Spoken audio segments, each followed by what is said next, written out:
Bonjour à tous, je suis très heureuse de vous retrouver pour une nouvelle de leçon en direct. Donc, cette leçon va durer comme d'habitude 15 minutes et aujourd'hui, nous allons parler de l'amour. Je vais vous donner 5 expressions pour pouvoir exprimer votre amour le jour de la Saint-Valentin. Donc, avant de commencer, maintenant, vous nous connaissez certainement. Je répète pour ceux qui ne nous connaissent pas encore. Donc, Prêt à parler est une école de français en ligne.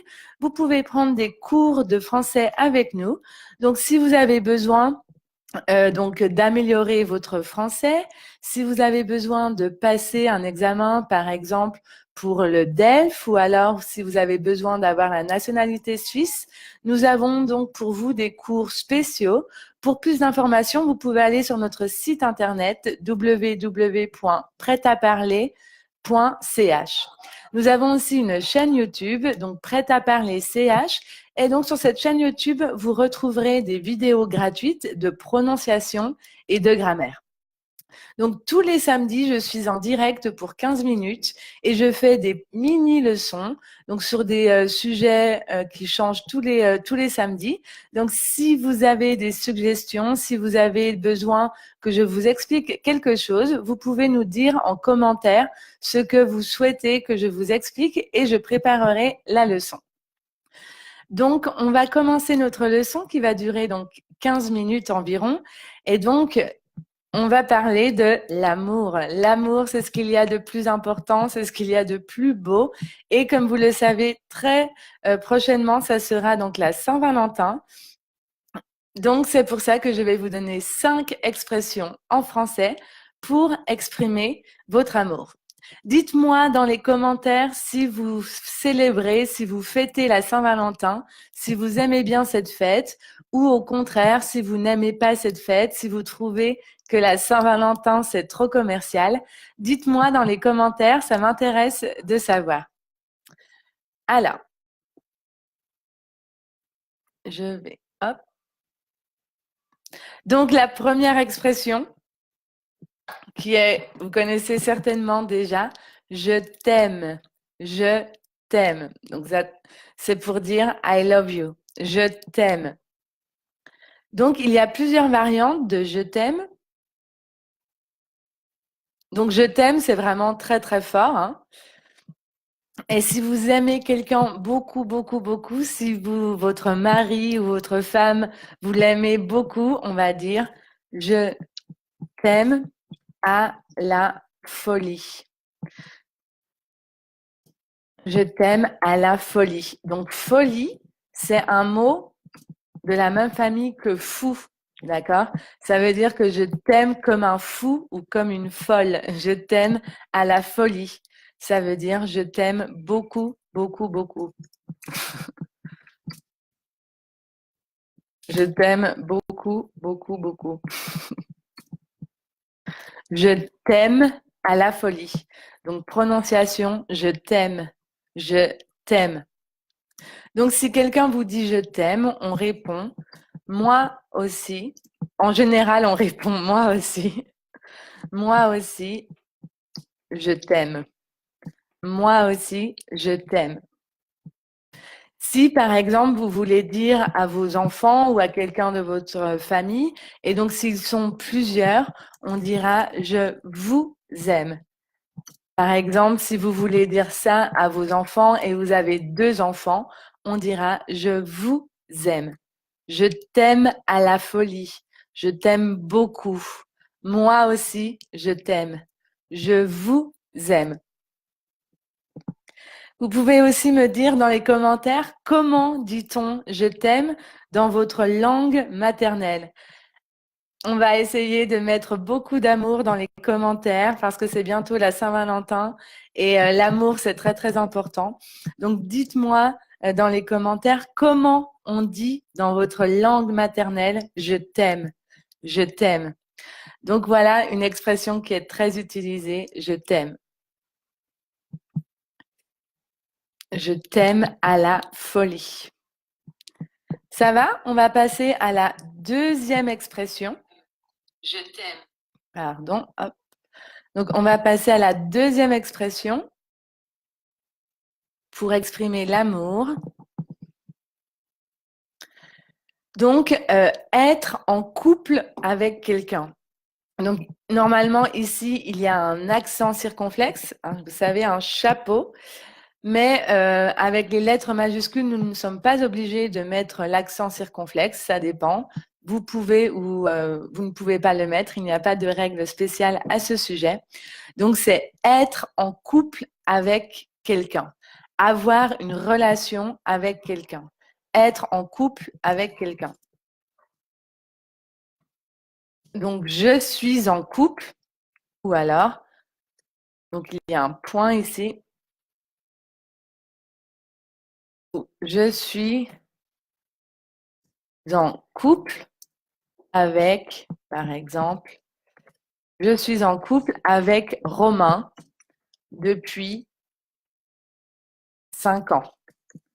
Être en couple avec quelqu'un. Donc, il faut conjuguer le verbe être. Donc, je suis, tu es, il est, on est, elle est, nous sommes, vous êtes, ils sont.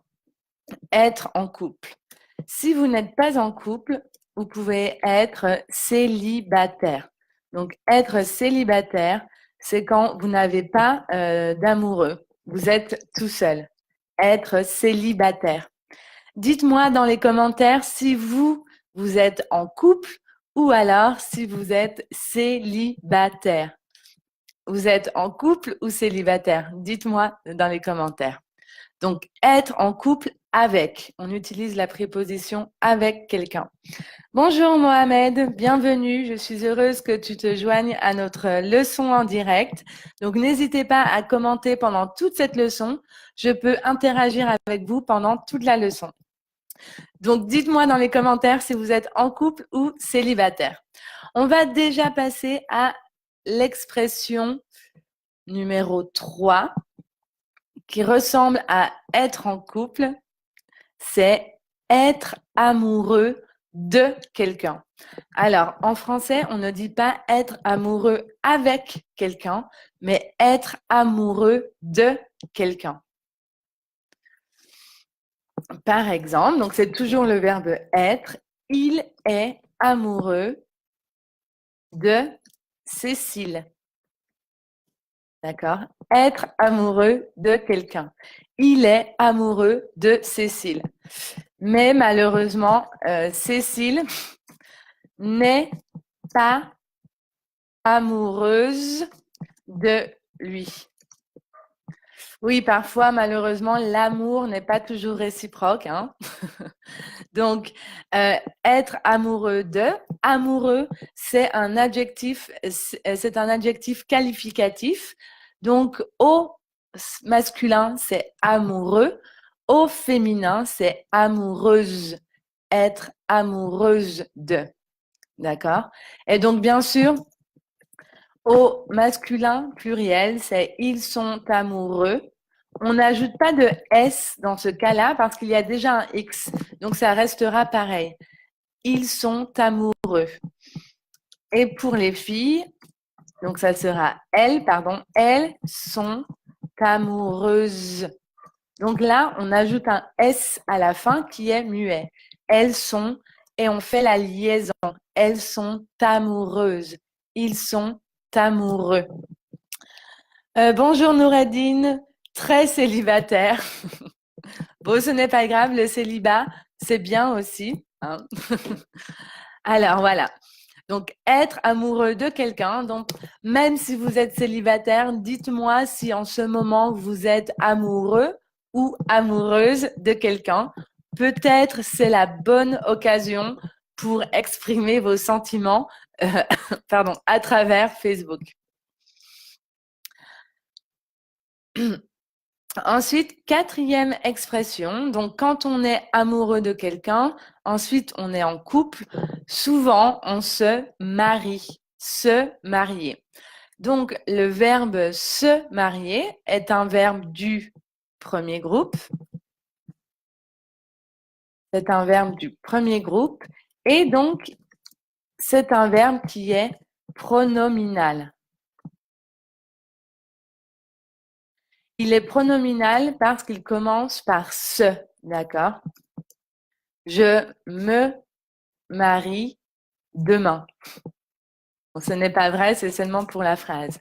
Je me marie, d'accord? C'est un verbe pronominal. Tu te maries. IES parce que c'est un verbe du premier groupe. Il se marie. Nous nous marions. Vous vous mariez. Allez, elle se marie. Donc, ça, c'est la conjugaison du verbe se marier au présent. N'oubliez pas, au passé composé, le verbe se marier, comme c'est un verbe pronominal, va prendre l'auxiliaire être. Je me suis mariée. Et parce que c'est l'auxiliaire être et je, c'est pour moi, je suis une fille. Je me suis mariée. Tu t'es mariée. D'accord? Tu t'es mariée. Donc, si c'est féminin, rien si c'est masculin. Il s'est marié, nous nous sommes mariés, vous vous êtes mariés, ils se sont mariés. Et par exemple, au futur, je vais, et là, on met donc le pronom réfléchi, je vais me marier. Tu vas te marier. Donc, le pronom réfléchi est entre le verbe aller et l'infinitif. Je vais me marier. Tu vas te marier. Dites-moi dans les commentaires si vous vous êtes déjà marié ou si vous allez vous marier et si dans vos pays, le mariage est quelque chose d'important. Et on va passer à la dernière expression.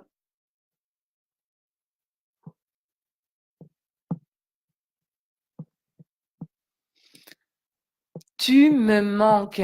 Tu me manques. Donc ça, c'est une expression qui est très, très utilisée. Donc ça veut dire I miss you. Tu me manques. Alors en anglais, si je traduis littéralement, on dira je manque toi ou je te manque. Mais en français, l'ordre des mots est différent. On dit tu me manques. D'accord? Donc tu me manques, ça veut dire I miss you. Tu me manques.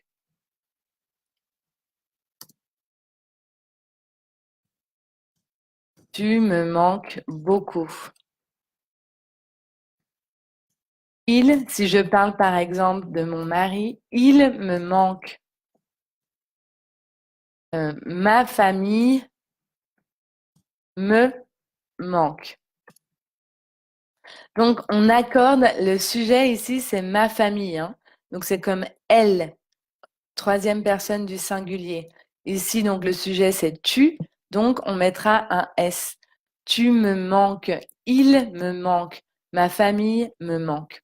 Souvent, vous savez, les Français parlent vite. Donc, on dira tu manques. Tu me manques. On n'insiste pas sur le me, on va le contracter avec le verbe. Tu me manques. Tu me manques. Donc voilà pour ces 5 expressions. J'espère qu'elles vous ont été utiles. Donc n'hésitez pas à déclarer votre flamme, à dire aux gens que vous les aimez, à vos proches, à votre famille. Et donc pour terminer, je vais vous donner un petit exercice à faire. Et donc la correction sera mise dans quelques minutes sur notre page Facebook Prêt à parler. Donc, ce sont les 5 expressions que je vous ai expliquées et vous devez mettre dans l'ordre les mots. Donc, te, aime, à, la, je, folie. Donc, vous devez remettre ces expressions dans le bon ordre. Voilà, donc bonne chance à tous. Passez une très, très, très, très belle Saint-Valentin, que vous soyez célibataire ou en couple. Nous, on se retrouve donc sur YouTube. N'hésitez pas à vous abonner à notre page Prêt à parler CH. Si vous avez besoin d'améliorer votre français, vous pouvez retrouver toutes nos informations sur notre site internet www.pretaparler.ch. Et donc, la prochaine leçon sera mercredi. Mercredi avec mon collègue, donc Johan, le beau et célibataire Johan. Donc, n'hésitez pas à aller voir sa leçon. Donc, ça sera mercredi à 17h. Voilà, si vous avez des questions, posez-les dans les commentaires et je vous répondrai. Passez un très, très beau samedi. Salut!